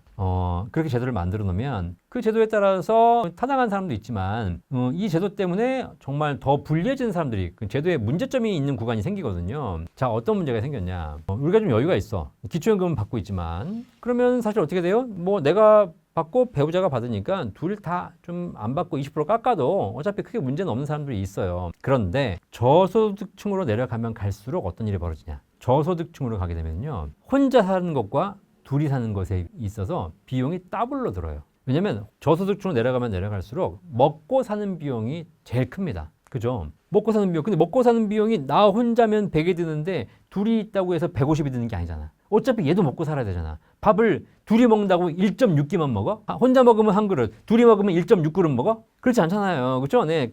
둘이 먹으면 2그릇 먹는 거예요, 사실. 얘도 사람인데. 그래서 저소득층으로 들어가면 갈수록 그런 지수들이 굉장히 높아지기 때문에 부부 감액을 해서 20% 깎았더니 돈이 있는 사람들은 괜찮아. 어차피 20% 깎으나 뭐 다 주나 뭐 큰 문제는 없으니까. 근데 정말 어려우신 분들은 그 20% 깎는 것 때문에 생계가 위협받는 거예요. 그래서 이번에 제도가 이제 수정을 봅니다. 그래서 저소득층, 소득 하위 40% 이내에 있으신 분들은 부부 감액이 점점점 줄어들어서 감액 안 되는 걸로 이제 조만간 바뀔 겁니다. 자, 이렇게 해서 제도가 조금 더 현실적으로 바뀌고 있다. 근데 이런 제도들 바뀌는 것이 어쨌든 조금 더 빨리, 이미 지금 부부 감액 당해가지고 굶어서 내일 힘들어가지고 돌아가신 분이 계실 텐데 죽고 나면 무슨 소용이냐고. 그러니까 좀 하루하루 빨리빨리 좀 이런 제도 바뀌어주시기를 바라겠습니다. 앞으로는 기초연금을 받을 수 있는 사람이 점점 더 줄어들 거라는 전망도 있습니다. 40에서 50대가 지금부터 가장 먼저 준비해야 할 노후 전략은 무엇일까요? 대한민국에도 50년 넘게 살았지만 대한민국에 살면서 우리가 반드시 명심해야 될 사자성어가 하나 있어요. 이게 뭐냐? 각자 도생. 제 친구가 뉴질랜드에 살고 있어요. 이민 간 지가 20년 넘었어요. 물어봤어. 야, 너 노후 준비 어떻게 하냐? 그랬더니 노후 준비를 왜 해? 그러는 거야. 야, 노후에 연금이라는 게 있어야지 살지. 노후 준비 해야지. 그랬더니 그런 거? 국가가 해결해 주는데? 뉴질랜드는 직장 생활 꾸준하게 하면서 세금 내고 월급 내고 이렇게 한 친구들은 나중에 65세가 되면 국가가 한 달에 거의 한 250만 원씩 그냥 무상 연금으로 주는 겁니다. 이게 물론 쌓아서 주는 거겠지만 그런 것이 국가의 제도에 의해서 다 되는 것이고요. 노후를 사는 사람들을 보니까 직장 사회생활을 꾸준하게 하면서 세금 잘 낸 사람들이 젊었을 때 소득의 7, 80% 이상이 노후의 연금 소득으로 대체가 됩니다. 그러니까 내가 따로 뭔가를 하지 않아도 노후 준비가 되어 있는 겁니다. 미국만 해도 공적연금과 401k 퇴직연금의 지율이 80%가 넘어요. 젊었을 때 소득의 80%를 노후에 연금으로 대체가 된다는 거예요. 그죠? 그게 국가에서 만들어 놓은 소 내에서 이미 준비가 끝난다는 거예요. 근데 대한민국은 그렇지 않습니다. 대한민국은 그런 공적 연금에 대한 제도 준비가 좀 늦었고, 그 다음에 또 워낙에 또 우리가 또 경쟁사회에 살다 보니까 사실 그런 부분에서 인구도 많이 늘고 이러다 보니까 국가가 뭔가를 해주고 싶어도 할 수 있는 룸이 그렇게 많지 않아. 그리고 국가가 해줬다가 큰일 나. 왜냐면 지금 당장 인구는 막 늘고 있는데 다시 또 인구가 줄어들 수 있지 않습니까? 이러다 보니까 국가가 사실 막 해줄 수 있는 게 그렇게 많지는 않아요. 잘 보시면 아시겠지만 국가를 운영하는 데 있어서 자원이 3가지가 있거든요. 자원이 3가지가 있는데 첫 번째가 자연자원, 그 다음에 관광자원, 그 다음에 인적자원. 요 세 가지가 사회 국가를 운영하는 데 필요한 자원이고 그걸로 돈을 법니다. 국가는. 잘 봐요. 유럽 이런 나라들 관광. 그죠? 관광. 수백 년 전에 무슨 뭐 예술가들이 만들어 놓은 성당, 뭐 건축물 이런 걸로 먹고 살고 있는 거 아니야. 이탈리아 이런 나라들. 지금 있는 애들 할 게 뭐가 있어. 다 놀고 있어도 그냥 관광자원으로 먹고 사는데. 그죠? 네. 이런 친구들은 대부분 그런 나라 가면은 젊은 애들 일을 안 해. 일을 안 해도 먹고 사니까. 그죠? 네. 뉴질랜드 이런 나라들은 자연자원 좋잖아. 자연자원. 뭐 호주 넓은 땅덩어리에 뭐 길가다 그냥 다 바나나가 널려 있어. 동남아 다 그렇잖아요. 그죠? 널려 있어. 그럼 배고프면 그냥 바나나 따먹으면 돼. 내가 일을 왜 해? 그냥 또 저기 뭐 바닷가 가가지고 작살 던져가지고 물고기 잡아서 구워 먹으면 되잖아요. 그죠? 이렇게 먹을 게 넘쳐나는 자연자원이 있는 나라들은 사실 공부를 할 필요가 없고 이런 경쟁을 할 필요가 없어요. 그런데 대한민국은 자연자원 있어 없어? 자원이 안 나오는 나라잖아요. 그죠? 관광자원 있어 없어? 있는 거 다 때려보시고 재건축하고 있지 지금. 없어 그런 거. 그죠? 네, 무슨 뭐 광화문, 경복궁 저도 좋은 줄 알았어요. 근데 제가 그 자금성 천안문 가보고 느낀 게 있어. 아, 경복궁은 세 발의 피구나. 자, 이래서 우리나라는 사실 관광자원만으로 먹고 살 수 있는 나라가 아니더라. 그럼 우리나라가 뭐가 필요해? 그래서 우리나라는 그게 없으니까 뭐 한 거예요? 인간을 괴롭힌 거야. 그래서 인적 자원을 만들어낸 거죠. 사람을 공부시켜가지고 인적 자원을 키워내서 그 사람들이 지금 삼성전자를 만들고 하이닉스를 만들고 각종 건설 기술을 만들어가지고 우리나라를 먹여 살리고 있고 해외에 수출하고 있지 않습니까? 그죠? 이게 대한민국이에요. 자, 그러면 여러분이 아셔야 될 게 있습니다. 적어도 이 대한민국에 살고 있다라고 하게 되면 대한민국에서는 결국 국가가 아니면 가지고 있는 기본적인 시스템과 인프라를 통해서 나를 먹여 살려줄 수 있는 시스템을 갖고 있는 나라는 아니다. 그죠? 결국 이 나라에 살면서 내가 벌어먹고 노후 준비를 하기 위해서는 가장 기본적인 네 글자 뭐라고요? 각자 도생. 내 스스로 준비하셔야 됩니다. 이것이 노후 준비에도 동일하게 적용이 돼요. 공적연금, 국민연금만으로 내 노후 준비가 해결된다면 내가 개인적인 노후 준비를 할 필요가 없겠죠. 하지만 그 부분이 부족해. 그걸 채우기 위해서 어떻게 하셔야 되는지 개인 스스로 연금 준비하셔야 됩니다. 아시겠죠? 뭐 개인연금 준비하라 그러면 야 무슨 뭐 개인연금 뭐 하나 또 가입해야 되냐 뭐 생각하시겠지만 어쩔 수 없어. 개인연금 가입하기 싫으신 분들은 뉴질랜드로 이민 가세요. 그죠? 동남아 가서 바나나 따먹고 사십시오. 그냥. 그죠? 저기 뭐 필리핀, 베트남 이런 나라 저기 시골에 가가지고 그냥 한 달에 생활비 100만 원밖에 안 들어. 거기서 그냥 바나나 따먹으면 사시면 돼. 그죠? 네. 근데 그렇게 아니고 적어도 대한민국에서 살 거라면 대한민국에서는 어쩔 수 없이 내 스스로 노후 준비를 해내야 됩니다. 뭐 개인연금이 뭐가 좋은지는 다음 영상, 다른 영상에서 말씀드리겠지만 어쨌든 여러분 스스로가 개인연금 준비를 꼭 하셔서 노후 준비를 잘 하시기를 바라겠습니다. 많은 사람들이 노후 준비라고 하면 집값, 부동산, 목돈부터 떠올리는데요. 노후에는 자산보다 중요한 것이 있을까요? 노후란 단어에 대해서 우리가 한번 제대로 생각해 볼 필요가 있어요. 노후는 지금 젊을 때하고 완전히 달라요. 이걸 생각해 보셔야 돼. 지금은 자산이 있잖아요. 자산을 내가 컨트롤할 수 있습니다. 여러분 지금 보시면 주식 거래도 하시고 뭐 자산 관리도 하고 하시지 않습니까? 뭐 사고 팔고 뭐 가입하고 해지하고 이거 할 수 있다는 거예요. 이거를 나이 70, 80에 할 수 있을까요? 제 아는 분 중에서 상가를 가지고 계신 분이 계신데 자기가 젊을 때부터 상가를 계속 운영하면서 월세도 받고 이렇게 관리도 했다는 거예요. 근데 젊을 때는 월세 받고 이런 거 좀 해도 으름장 놓고 빨리 뭐 집 주인이니까 월세 안 낸 놈 있으면 전화해가지고 내라고 하고 뭐 이랬다는 거야. 근데 나이가 들면서 이렇게 힘든 거야 이제. 누가 월세 안 내면 얘기하기도 그렇고 또 참기도 그렇고 뭐 바꿔달라고 하게 되면 돈은 들어가는데 그렇다고 내가 거절하기도 쉽지 않고 그다음에 괜히 또 잘못했다가 해코지 당하면 어떡할까 이런 것 때문에 힘들다는 거야. 그래서 이제 나이가 드니까 이런 거 그만하고 싶다 이런 거예요. 잘 생각해 보실 게 뭐냐면 여러분들이 노후를 준비하면서 뭐 부동산, 목돈 이런 걸로 쌓아서 왜냐면 그때는 소득이 없으니까 이런 걸 쌓아가지고 노후 준비해야 되겠다라고 생각하시겠지만 노후야말로 소득이 필요합니다. 아니 노후가 관계없이 내 사람의 인생의 평생 동안 쌓아놔서 까먹는 것도 중요하지만 매달 벌어들이는 일정한 현금 흐름, 일정한 캐시플로우가 필요해요. 그게 젊을 때는 근로소득이고요. 나이가 들면 연금소득이에요. 이게 우리가 뭐 선택의 문제가 아니라 필수적으로 가지고 있어야 되는 겁니다. 젊을 때는 근로소득이 있어야지 내가 안정적으로 살 수 있습니다. 그렇죠? 내가 오늘 차를 살 수 있는 이유가 뭐야? 내 통장에 3천만 원 없어요.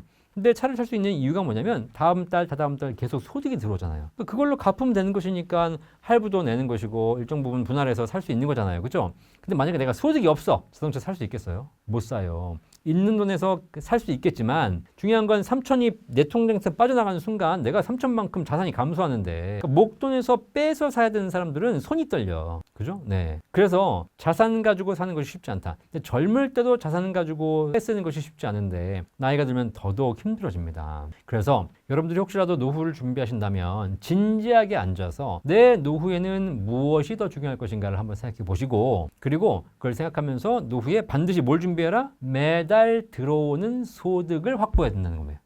그것이 임대소득일 수도 있고 그것이 배당소득일 수도 있고 그것이 노후의 사업소득일 수도 있어요. 근데 그 모든 것들 중에서 가장 안정적이면서 가장 손쉽고 가장 고정적으로 들어오는 것이 뭐야? 연금소득이에요. 그죠? 네, 뭐 사업소득은 될 때도 있고 안 될 때도 있지 않습니까? 그죠? 그리고 뭐 금융소득 들어오는 달도 있고 안 들어오는 달도 있고 뭐 이자가 높을 때도 있고 낮을 때도 있고 이런 거잖아요. 이런 것에 노후를 맞춰 살면 안 된다. 노후의 소득은 반드시 안정적인 연금소득, 국민연금, 연금보험, 주택연금 뭐 이런 거 같이 고정적으로 들어오는 종신연금소득을 준비하시는 것이 노후에 가장 안정적인 도움이 된다. 이걸 꼭 한번 생각해 보시길 바라겠습니다. 그래서 제가 목돈과 연금을 비교해 드린 게 10가지 차이점이 있어요. 거기서 뭐라고 했냐? 첫 번째가 목돈은 내가 지켜야 하는 것, 연금은 나를 지켜주는 것. 목돈 가지고 계시면 지켜내셔야 돼요. 나는 점점 지키기가 힘든 몸이 되어가고 있어요. 근데 연금은 나를 지켜줘요. 언제까지? 죽을 때까지. 조금 더 과장되게 얘기하면 죽어서도 지켜줘요. 네.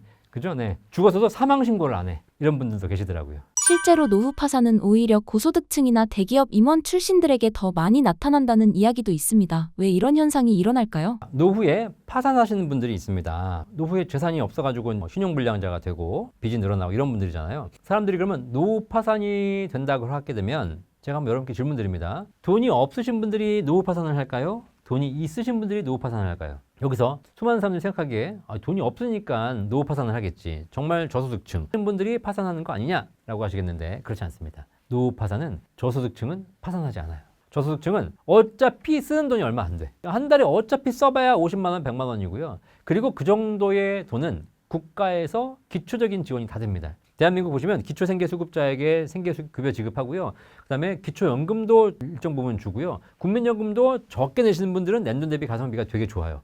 그렇기 때문에 사실 진짜 어려우신 분들은 소비 수준도 낮고 그리고 일정 부분 국가가 지원을 받고 의료비 지원도 다 받기 때문에 사실 걱정할 게 별로 없어. 근데 노후 파산이 왜 생기냐? 노후 파산은 돈이 있는 사람들이 생깁니다. 무슨 얘기냐면 내가 퇴직 전까지는 그래도 내가 임원이었어. 내가 부장이었어. 그때는 뭘로 쓰죠? 내가 회사 법인카드로 쫙 써가지고 맛있는 것도 먹고 좋은 소고기도 골프도 딱 치고 그리고 기름도 그냥 법인카드로 싹 긋고 뭐 이래가지고 이제 여유 있게 산 거야. 그죠? 내가 나름 그래도 대기업 내가 부장이 임원이 이런데 근데 그 사람이 퇴직하는 순간 뭐가 돼? 퇴직하면 그냥 뒷방 늙은이가 되는 겁니다. 그냥 아저씨가 동네 아저씨가 되는 거예요. 근데 퇴직하고 나서도 자기가 임원인 줄 알아. 자기가 대기업 다닌 줄 알아. 내가 말이야, 내가 S그룹 다닐 때 말이야, 내가 또 누구누구 사장님 좀 모셨지. 또 그러면서 내가 또 어디 가가지고 뭐 이런 것도 했었어. 참. 그러면서 그 과거 지향적으로 내가 옛날에 잘 나갔던 생각에 빠져 있으신 분들, 그죠? 두 자로 얘기하면 꼰대. 이런 분들이 파산하는 거예요. 왜냐면 나는 더 이상 한 달에 몇백만 원, 몇천만 원 소득을 벌어들이는 사람이 아니라 소득은 빵 끝났어요. 근데 내 아직 생각은 뭔가 좀 이렇게 품위를 가져야 되고 폼을 잡아야 되는 거예요. 그럼 어떻게 돼? 친구들 전화가 옵니다. 저기 뭐 김이사 우리 퇴직은 했지만 우리가 한번 골프 치러 가야지. 그죠? 한 달에 1,000만 원 벌 때 골프 치는 거하고 법인카드로 골프 치는 거하고 지금은 어떻게 돼? 이제 내 돈으로 쳐야 돼. 그죠? 그럼 뭐 그러셔야죠. 한번 같이 칩시다. 그래도 또 치는 거야. 밥도 한번 사야 될 거 아니야? 그런 거 하다 보면 내 예산과는 초과되는 비용들이 지출되기 시작하는 거예요. 그거 끊을 수 없어요. 한번 그렇게 되면. 그러면 벌어들인 돈은 없는데 계속 지출한 돈은 똑같이 나가. 그죠? 네. 그럼 어떻게 돼요? 수입이 없는데 지출만 많아. 그럼 점점점 깎이는 겁니다. 그럼 처음엔 있는 돈 까먹다가 나중에는 대출 받아 쓰다가 대출 받아 쓰는 것이 뭐야? 마이너스 통장, 뭐 집담보대출. 그죠? 네. 그러면 거기서 빨리 끊어야 되는데 그게 돼? 내가 이미 그렇게 왔으면 어디 가서 얘기 못 해. 사람들이 얘기하는 것 중에 뭐냐면 아니 집값이 뭐 20억, 30억이야. 그럼 집 팔아서 지방으로 이사 가고 남은 돈으로 쓰면 되는 거 아니냐라는 얘기를 많이 해요. 이거 절대 불가능해요. 그죠? 내가 지금은 강남에 살고 있어. 돈이 부족해. 어떻게? 보니까 집밖에 없어. 집을 팔아가지고 캐시를 한 1, 20억 만들고 그리고 나는 경기도에 좋은 집으로 가. 그죠? 이렇게 하면은 이론적으로는 수많은 현금이 생기면서 노후가 여유로워집니다. 그죠? 근데 중요한 건 그럼 뭐야? 강남에 집 팔고 경기도로 갔다? 친구들이 소문나. 걔 망했네 보니까 애가 뭐 돈이 없는가 봐. 결국은 강남 포기하고 지방 가니까 그죠? 네. 이러면서 자기가 모임에 나가면 어떻게 돼? 어이 저기 뭐야 누구야 너 저기 뭐 저기 지방으로 이사 갔다며? 아니야 난 지금 사실 뭐 그냥 뭐 저기 집 전세 주고 그냥 간 거고 다시 돌아올 거야. 뭐 이렇게 뻥치고 있고 이런 거예요. 그러니까 사람들이 이런 뭔가 내 그 그레이드가 하락한 것에 대해서 굉장히 큰 충격이 있어요. 그래서 결국 이런 상황이 되다 보니까 대부분 다 이런 경우에서 포기하지 못하고 그냥 파산을 당하는 겁니다. 그래서 끝까지 가서 파산 당해야 정신 차려. 정신 차리고 나면 인생은 사실 또 회복하기 어렵죠. 자, 그래서 혹시 은퇴를 앞두고 계신 분들 서서히 이제 연착륙 준비를 하셔야 돼요. 내가 평생 임원이 아니다. 평생 사장이 아니다. 평생 부장이 아니다. 나는 이제 다시 자연인으로 돌아갈 것이고 그러면 내가 이 회사에서는 임원이었지만 다시 다른 세상으로 가게 되면 나는 다시 처음 신입사원부터 시작해야 되는 거예요. 내가 나중에 은퇴 이후에 음식점을 해보겠다. 그러면 음식점 사장님이 아니라 음식점 종업원, 주방부터 시작하셔야 되는 겁니다. 그러기 위해서 내가 지금부터 하나하나 다시 한번 준비할 필요가 있는데 그걸 미리 준비하지 않고 연착륙하지 못하시는 분들은 이런 문제가 발생하게 됩니다. 그렇죠? 그래서 지금부터 미리미리 연금을 잘 준비하시거나 여러분은 인생 이막을 잘 한번 설계해 보시기를 바라겠습니다. 국민연금, 퇴직연금, 개인연금의 중요성이 많이 강조되는데 중년층이 지금 가장 먼저 점검해야 할 1순위는 무엇인가요? 뭐 1순위면 당연히 국민연금이지만 제가 보기에는 지금 중년층이라면 50대가 넘었다면 지금 뭘 따로따로 이거 1순위, 2순위가 아니라 국민연금, 퇴직연금, 개인연금 싹 다 보셔야 됩니다. 그죠? 네. 그래서 일단 가장 먼저 하셔야 될 게 있어요. 50대가 됐으면서도 불구하고 내 국민연금이 얼마 나오는지 아직도 모르고 있다. 심각한 거예요. 물론 여러분이 통장에 수백억이 있다. 그럼 내가 인정할게 그냥. 네, 뭐 국민연금 없어도 되는 거니까. 하지만 그렇지도 않은데 내가 국민연금 얼마 나오는지 모르고 맨날 열심히 일만 하고 있다. 그죠? 이제 그만하세요. 어차피 지금 다니시는 회사가 평생 먹여 살려주지 않아요. 어차피 5년 뒤면 당신 나가라고 할 거예요. 그러니까 지금 이제 더 이상 충성할 필요 없어요, 사실. 네. 내 회사라면 죽을 때까지 충성해야지. 내 회사가 아니라니까 남 회사라니까 남 회사. 네. 이재용 대감님, 최태원 대감님 댁 일을 하고 계신 건데 뭘 이렇게 열심히 해? 여러분 사업 만드셔야죠, 그렇죠? 네. 제가 좀 이렇게 금융계에 좀 유명하신 분들을 만나면 다 이제 금융회사 소속된 분들이니까 형님 저기 유튜브 좀 하세요. 본인 유명하신데 개인 유튜브. 그랬더니 회사에서 하지 말랬다는 거야. 회사에서 당신이 지금 회사 다니고 있는데 당신 개인으로 유튜브 하고 있으면 이거는 투자 파는 거고 그러니까 하지 마세요. 그런다는 거야. 그럼 못 하고 있대. 왜 안 해? 해야지. 회사가 나를 평생 먹여 살려줘? 그 정도 이제 한 20년, 30년 이제 노력했으면 이제 다 그만한 거예요. 그래서 일단 국민연금 알아보십시오. 국민연금 알아보기 위해서 여러분 핸드폰에 내 곁에 국민연금이라는 앱이 깔려 있어야 됩니다. 이게 국민연금공단 공식 앱이고요. 들어가면 내 국민연금이 얼마 예상 수령액인지 그다음에 좀 부족한 게 뭐가 있는지 어떻게 하면 채울 수 있는지 이런 것도 나와 있거든요. 이제는 국민연금공단 앱을 반드시 깔아서 점검하셔야 되는 것이고 1355 국민연금공단 전화번호거든요. 국민연금 프렌들리. 국민연금하고 좀 친하게 지내셔야 돼요. 그래서 전화하셔가지고 내가 연금 늘릴 수 있는 방법이 뭐가 있는지 꼭 한번 확인해 보시기 바라겠습니다. 그 다음에 퇴직연금. 퇴직금 그냥 방치해두지 마시고 쌓여있는 퇴직금 어떻게 하면 더 많은 수익을 낼 수 있을 것인가 운영 방법에 대해서 고민해 보시고 일정 부분 투자 자산으로 편입도 필요하고요. 그죠? 네, 이런 거 잘 확인해 보시고 그 다음에 개인연금. 이미 개인연금을 준비하신 분들이라면 뭐 추가적으로 더 불입할 수 있는 것이 있는지 보시고 지금까지 준비 안 하신 분들이라면 국가가 지원하는 세제 한도가 있습니다. 세액공제, 비과세 한도 내에서 개인연금을 반드시 체크하셔야 돼요. 그래서 지금부터는 국민퇴직 개인연금 3층 연금을 가지고 평생 월급 500만 원 만들 수 있는 준비를 반드시 체크하셔야 됩니다. 아직 놀 때가 아닙니다, 지금. ETF, 배당주, 부동산 투자 등으로 노후를 준비하려는 분들이 많은데요. 연금과 투자는 어떤 비율과 우선순위로 접근하는 게 좋을까요? 연금과 투자는 비율로 나누는 게 아니에요. 왜냐면 연금과 투자는 서로 대체제라고 생각해서 이거 몇 프로, 저거 몇 프로, 이거 3대 7, 7대 3, 5대 5 이게 아니야. 이게 아니고 연금은 연금대로 투자는 투자대로 하는 것이다. 아시겠죠? 자, 이렇게 생각하시면 돼요. 여러분이 밥 먹으러 갔어. 밥 먹으러 갔더니 옆에 보니까 여기 콩나물도 있고 무슨 뭐 도라지 나물도 있고 김치도 있고 계란 후라이도 있고 뭐 소시지도 있어. 그죠? 그럼 나는 오늘 밥을 먹으면서 반찬을 뭐 먹을까? 콩나물 한 접시, 그 다음에 뭐 김치 하나, 그 다음에 또 밥 먹고 이번에는 뭐 계란 하나, 뭐 고기 한 점. 먹을 거 아닙니까? 이게 대체제야. 밥 먹으면서 어떤 반찬을 먹을지 그때그때 다르게 설정하면 되시는 거예요. 그죠? 그런데 연금은 뭐냐? 연금은 밥이야, 밥. 아시겠죠? 밥을 먹으면서 반찬을 먹는 거지. 밥 안 먹고 반찬만 먹으면 안 된다는 거예요. 이해되시겠죠? 그래서 밥을 30% 먹고 반찬은 70% 먹어야지. 오늘은 밥을 70% 먹었으니까 반찬은 30% 먹어. 이게 아니라고. 아시겠죠? 그래서 밥은 밥대로 준비하시고 투자는 투자대로 하셔라. 여기서 제가 한 가지 말씀드리고 싶은 건 뭐냐면 연금을 과하게 할 필요는 없다. 어떤 분들은 미치게 그냥 연금만 준비하시는 분들이 계신데 그럴 필요는 없다. 그렇죠? 연금은 꼭 필요한 만큼만 있으면 돼요. 제가 평생활비 500만 원 만들기라고 제가 항상 여러분에게 그 목표를 드리고 있는데 사람에 따라서 한 달에 500만 원 필요하신 분도 계시고 300만 원 필요하신 분도 있고 100만 원이면 사는 사람도 있어요. 그리고 1000만 원 가지고도 모자라는 사람도 있습니다. 뭐 사람에 따라 달라. 나는 한 달에 300만 원 정도의 연금 소득을 준비하고 싶다. 그러면 기본적인 연금 시스템, 국민연금, 퇴직연금, 개인연금 내에서 월 300만 원의 연금 소득을 지금부터 준비하시는 거예요. 이거 준비를 끝났어. 여기 딱 세팅이 됐어. 그러면 그 나머지 가지고는 투자하면 돼요. 이해되시겠죠? 근데 연금도 준비 안 된 상태에서 투자만 하고 있어. 이러면 문제가 심각해져요. 우리가 20살, 25살 학교를 졸업하고 취직을 합니다. 그때 뭐부터 생각하죠? 내가 이 직장에 취직하면 연봉이 얼마고 매달 월소득이 얼마가 벌리겠구나. 이걸 세팅한 다음에 내가 월소득이 300이든 500이든 거기 들어오면 거기에 맞춰서 또 내 인생을 설계하지 않습니까? 내가 뭐 급여가 적은 회사에 들어갔다면 적은 회사에 받는 거 가지고 어떻게 살 것인가를 결정하는 것이고 내가 연봉이 높은 회사에 들어갔으면 거기에 맞춰서 어떻게 살 것인가를 결정하는 거 아닙니까? 먼저 소득이 세팅돼야 돼요. 그 다음에 내가 뭘 할 것이 결정하는 거예요. 소득이 적으면 아반떼 타는 거고 소득이 많으면 벤츠 타는 거고 근데 소득이 없는데 벤츠 타면 안 되잖아. 그죠? 네. 그렇게 마찬가지 여러분의 연금 소득을 먼저 확보하셔라. 연금은 밥, 투자는 반찬. 아시겠죠? 밥과 반찬은 각각 필요한 것이다.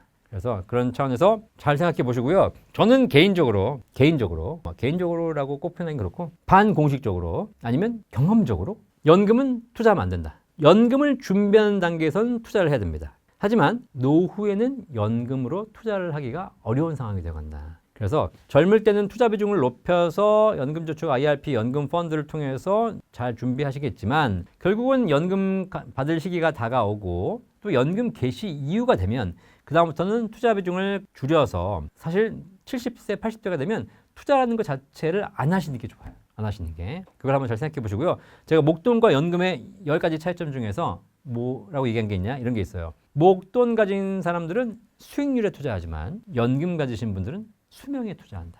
아시겠죠? 목돈 가지고 있으면 수익률을 불려야 돼요.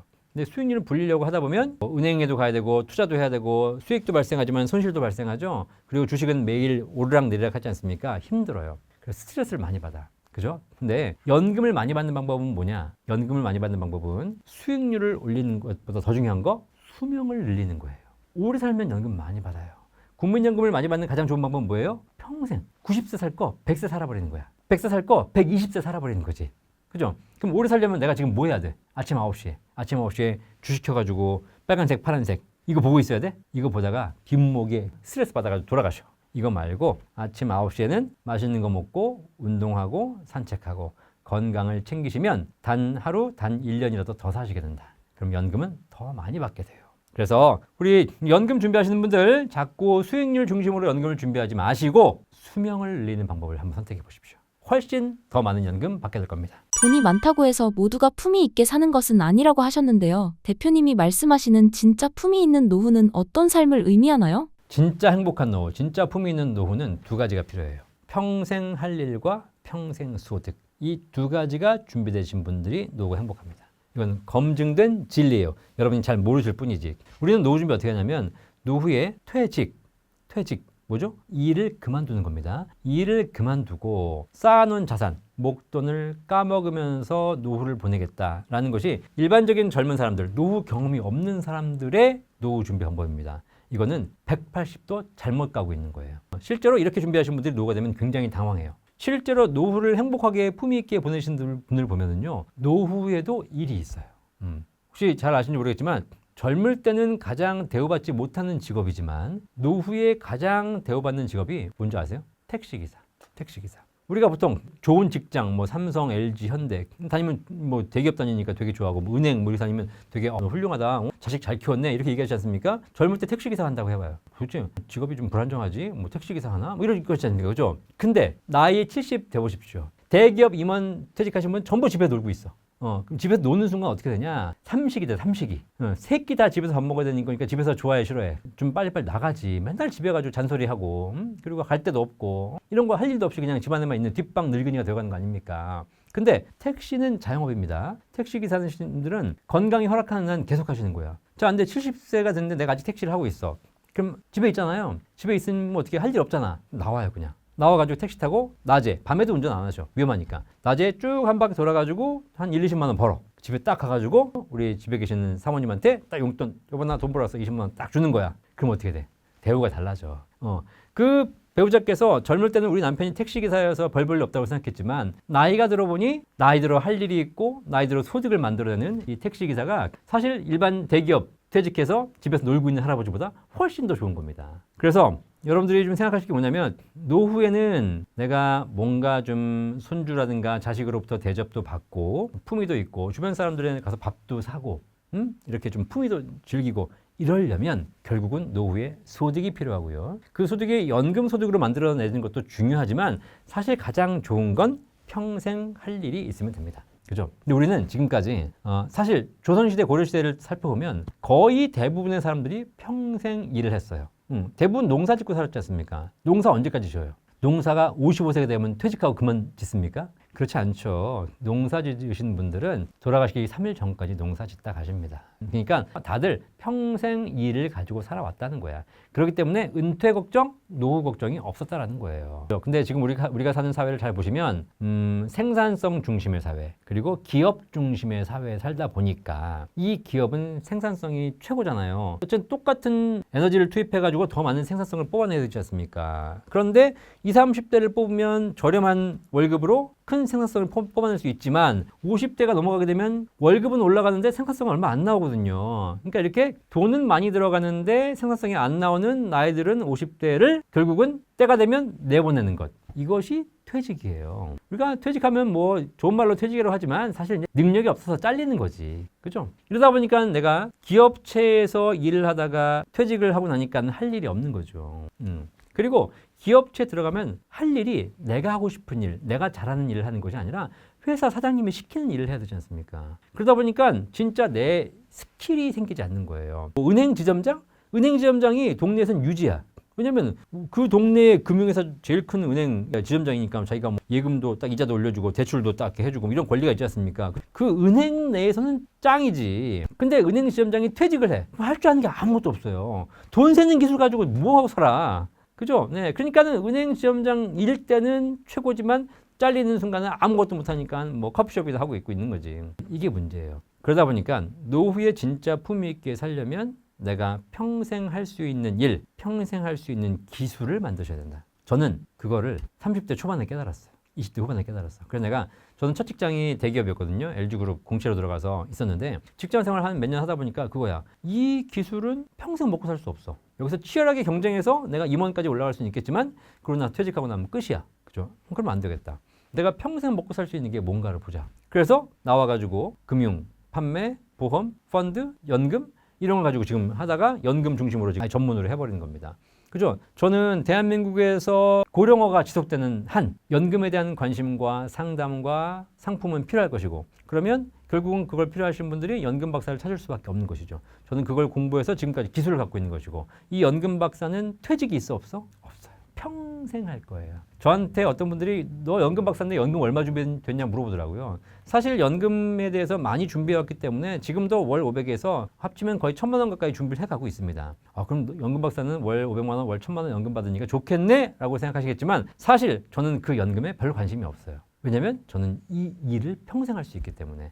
연금 나와도 쓰지도 않을 거야 사실. 어차피 내가 신사임당 나와가지고 뭐 신사임당 지금도 불러주지만 앞으로 10년 후에도 잘 나가면 불러줄 거 아니에요. 그죠? 네. 그러면 여기 와가지고 출연하고 출연료 받고 이것 때문에 해서 여기 또 상담도 하고 그러면 더 좋은 거 아닙니까? 뭐 지금 내가 한 달에 1,000만 원 버는데 나에게 들면 한 달에 100만 원 벌지언정 나와서 할 일이 있고 갈 곳이 있고 나를 찾아주는 곳이 있는 거 아닙니까? 품위가 생기는 거예요. 그죠? 그래서 여러분들도 똑같이 이제 더 늦지 않았습니다. 지금 당장이라도 내가 평생 할 수 있는 기술과 일이 무엇인지를 찾아보십시오. 그것이 꼭 돈이 되는 일이 아니어도 상관없어요. 특히 나이 들면은 돈 벌면서 이렇게 막 일하시는 것보다 여유가 있으시다면 차라리 재능 기부, 사회 봉사 이런 걸 하시는 것이 훨씬 더 품위가 있고 가치가 있습니다. 그런 일 찾아보시면 일도 생기면서 거기서 소득이 생기면 더 좋은 것이고 아니면 연금소득 준비해가지고 연금 받으면서 사회에 재능 기부하고 이렇게 하신다면 훨씬 더 품위 있고 훨씬 더 행복한 노후가 될 거라고 생각합니다. 우리 구독자 여러분, 평생 할 일과 평생 소득을 잘 준비하시는 우리 신사임당 구독자 여러분들이 되시기를 진심으로 기원하겠습니다. 감사합니다.